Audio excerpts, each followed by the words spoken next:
Olá, eu sou a Lenore e você está no canal Diários Esquecidos. Hoje eu vou contar para vocês uma história de terror japonesa.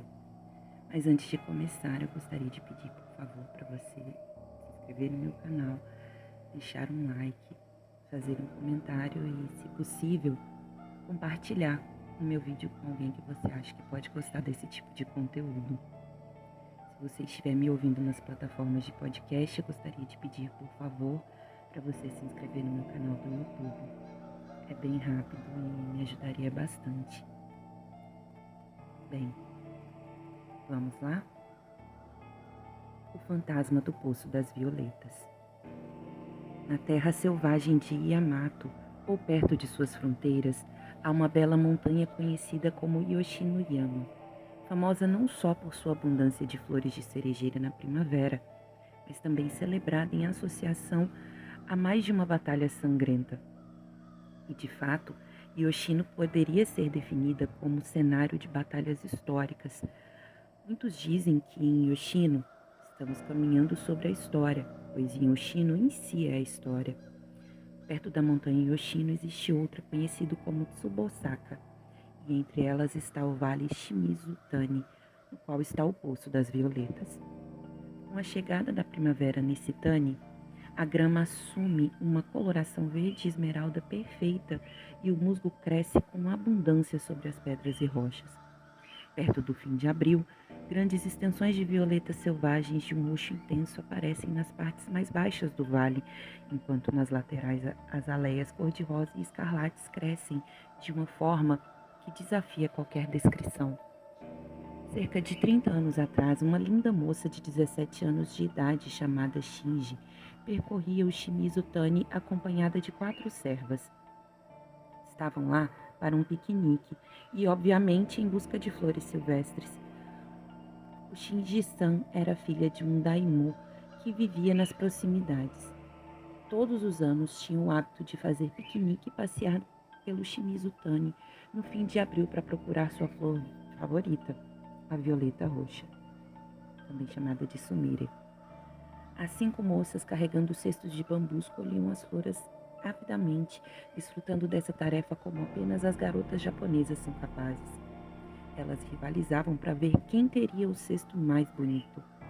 Como não havia tantas violetas roxas quanto desejava, Shinji-san falou: "Vamos até a extremidade norte do vale, onde fica o Poço das Violetas." Naturalmente, as outras aceitaram e elas saíram correndo aos risos, todas querendo ser a primeira a chegar. O Shinji foi mais veloz e chegou primeiro. Quando viu uma porção de suas flores favoritas, de um roxo bem vívido e aroma doce, lançou-se ansiosamente à tarefa de colhê-las antes que as demais aparecessem. Quando estendeu sua delicada mão para pegá-las, oh, o horror!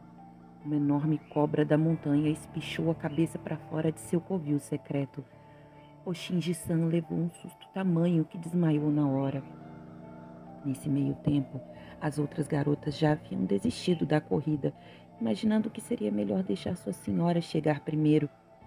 Elas colheram as flores de que mais gostaram, caçaram borboletas no caminho e apareceram 15 minutos depois de Shinji-san ter desmaiado.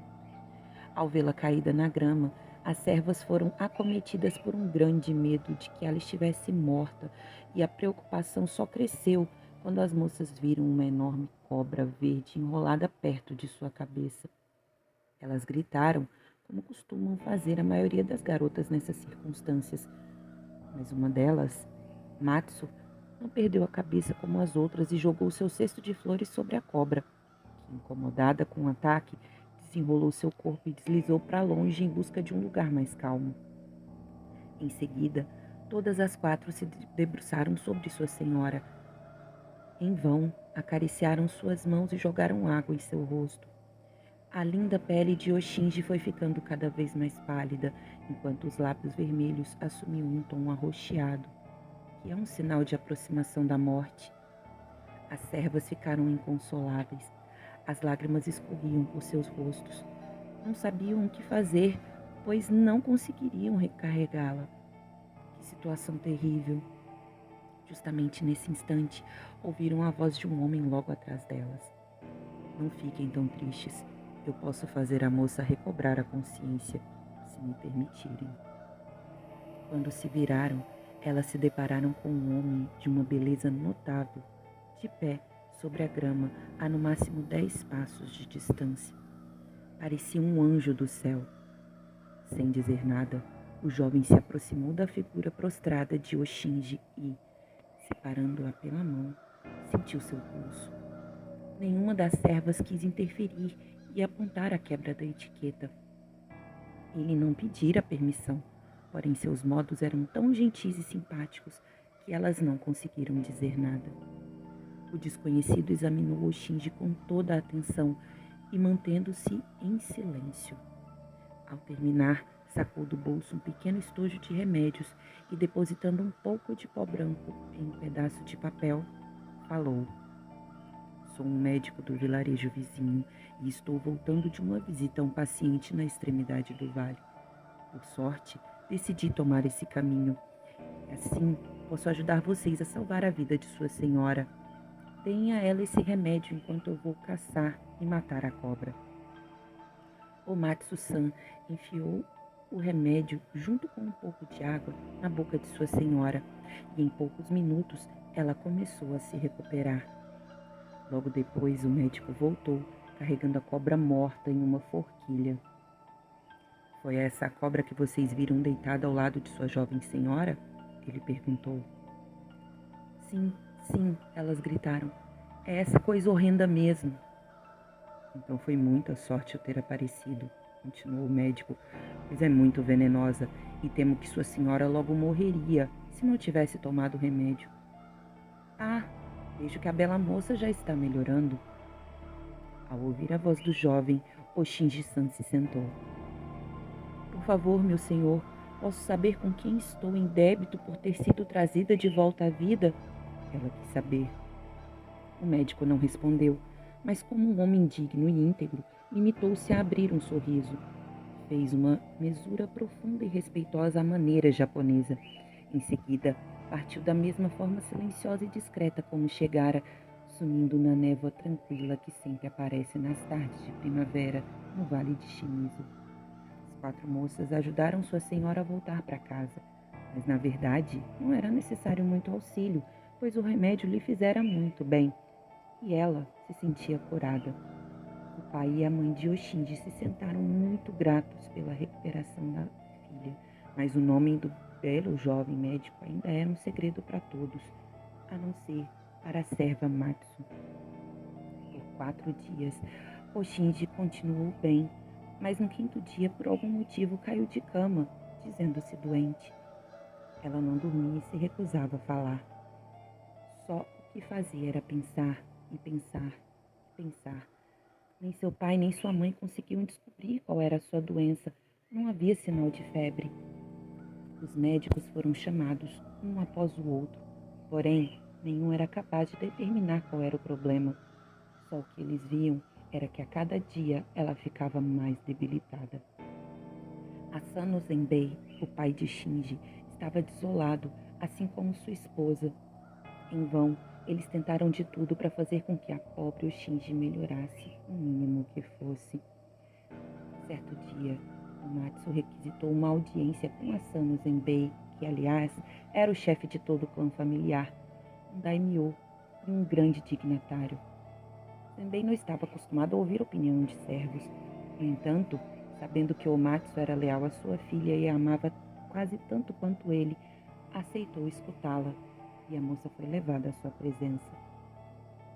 "Oh, meu senhor", disse a serva, "se me der sua permissão para encontrar um médico para minha jovem senhora, prometo encontrar um que conseguirá curá-la." "E onde você vai encontrar esse médico? Não sabe que já convocamos todos os melhores médicos da província e até da capital?" "Onde você pretende encontrar um?" Omatsu respondeu. "Oh, senhor, minha senhora não está sofrendo de uma doença que pode ser curada pelos remédios, nem mesmo se fossem tomados aos litros. Os médicos também não são de muita utilidade, mas existe um que certamente conseguiria curá-la. A doença de minha senhora é relacionada ao coração. O médico que conheço pode curá-la." É por amor que o coração dela sofre e vem sofrendo desde o dia em que ele a salvou da mordida da cobra. Em seguida, Komatsu relatou em detalhes a aventura do piquenique, que havia sido omitida, pois Oshinji pedira às servas para revelar o mínimo possível, temendo que fosse proibida de frequentar o poço do Vale das Violetas depois do incidente. "Qual é o nome desse médico?" perguntou Asano Zenbei. "Quem é ele?" "Senhor, é o Dr. Issho Shizawa", respondeu Omatsu. "Um jovem muito bonito, de modos impecáveis, mas é de nascimento inferior. Um simples Eta. Por favor, pense, meu senhor, no coração inflamado de minha jovem senhora, cheio de amor pelo homem que salvou sua vida. E não à toa, pois ele é muito bonito e tem modos dignos de um samurai. A única cura para sua filha, meu senhor, é poder se casar com quem ama." A mãe de Oshinji ficou muito triste ao ouvir isso. Ela conhecia bem, talvez por experiência própria, as doenças causadas pelo amor. Ela chorou e disse a Zenbei: "Eu compartilho de sua tristeza, meu senhor, em relação ao terrível problema que se abateu sobre nós, mas não suportarei ver minha filha morrer assim. Vamos dizer que procuraremos saber mais sobre o homem que ela ama e que veremos se é possível torná-lo nosso genro. Em todos os casos, é costume fazer esse tipo de investigação que deve durar alguns dias, e nesse meio tempo, nossa filha pode se recuperar em alguma medida e se fortalecer o bastante para ouvir a notícia de que o homem que ela ama não pode ser aceito como nosso genro." Zenbei concordou. Komatsu prometeu não revelar nada à sua senhora sobre a sua audiência. Oshinji ouviu de sua mãe que seu pai, apesar de não ter dado seu consentimento para o noivado, prometeu se informar melhor sobre Yoshisawa. Oshinji voltou a se alimentar e se fortaleceu ao tomar conhecimento da notícia, e quando estava mais saudável, cerca de 10 dias depois, foi convocada à presença do pai, acompanhada pela mãe. "Minha doce filha", disse Zenbei, "eu me informei amplamente a respeito do Dr. Yoshisawa, o homem que você ama. Por mais que eu lamente dizer isso, é impossível que eu, no papel de seu pai e chefe de nossa família, permita seu casamento com alguém de nascimento tão inferior como Yoshisawa, que, apesar de toda a gentileza, é um Eta. Não quero mais ouvir falar a respeito. Tal arranjo é inaceitável para a família Asano." Ninguém ousou levantar a mínima objeção. No Japão, a decisão do chefe de uma família é definitiva. A pobre Oshinji fez uma mesura para o pai e foi para o seu quarto, onde chorou amargamente. Komatsu, sua serva fiel, tentou tudo o que podia para consolá-la. Na manhã seguinte, para o espanto de todos os moradores da casa, Oshinji havia desaparecido. As buscas se estenderam a todas as partes, até ao Dr. Yoshisawa, que saiu à sua procura. No terceiro dia após o desaparecimento, um dos envolvidos na busca olhou dentro do Poço das Violetas, onde viu o corpo da pobre Oshinji boiando na água. 2 dias depois, ela foi enterrada e nesse mesmo dia, Yoshisawa se atirou no poço. Dizem que ainda hoje, em noites úmidas de tempestade, é possível ver o fantasma de Oshinji-san flutuando sobre o poço, e alguns afirmam que escutam o choro de um jovem ressoando pelo vale de Shimizutani. Fim.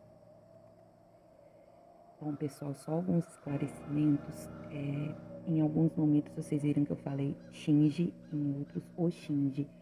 Esse O é uma forma de tratamento para as mulheres. É como se fosse senhora Shinji em japonês. Então é por isso que em alguns momentos aparece Shinji e em outros Oshinji, Matsu e Omatsu. E Eta, que também foi uma palavra que apareceu aí, é uma classe social ou uma casta mais baixa no Japão.